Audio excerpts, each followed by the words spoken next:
As we celebrate all of our local heroes today on Veterans Day, new at 6, we're learning that nearly 80% of veterans are not using services provided by the state. 24-hour News 8's Coco McAvoy is live at Grand Rapids Veterans Memorial Park. And Coco, you've been digging into the statistics on all of this. What did you find out? Good evening, Susan. We found that Michigan ranks among the last in the nation when it comes to getting veterans the help that they need.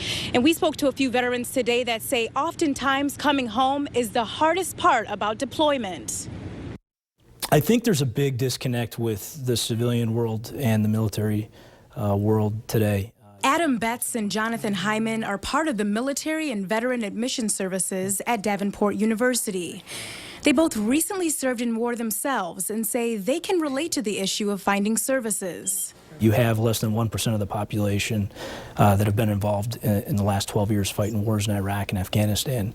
And for the most part, the American people can go about their daily lives not having to worry about it. We looked into some statistics for the state. According to the Michigan Veterans Affairs Agency, out of the state's 700,000 veterans, only over 140,000 of them actually use state services. I can relate to it because I've been one of those veterans coming home and trying to find resources in the state. Unemployment for veterans is just under 8% in the state. Hyman says finding jobs after combat can be difficult. He knows from personal experience. When I came back from Iraq a couple of years ago, I thought, hey, I've got this job lined up. I'm a veteran. I'm highly desirable in the community, and nothing. Couldn't find a job. I didn't have the experience that employers were looking for. Michigan spends nearly $3 billion to offer services to veterans. But Patrick Cameron from Servant Center says some veterans aren't taking advantage. While they would like the help, many of them won't engage in traditional services.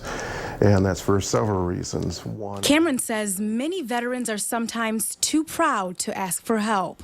many of my friends have admitted that they might have had post-traumatic stress disorder at one time, but by God, I'm a Marine, I'm an Army veteran, I'm a tough guy. I've been taught to deal with it, and they don't seek the help. Officials from the Michigan Veterans Affairs Agency wanted me to stress that there is no statute of limitations on when veterans can receive VA benefits. So that means no matter how long you've been out of combat, it is never too late to get help, and you can still apply for benefits. Live in Grand Rapids, I'm Coco McAvoy, 24-hour News 8.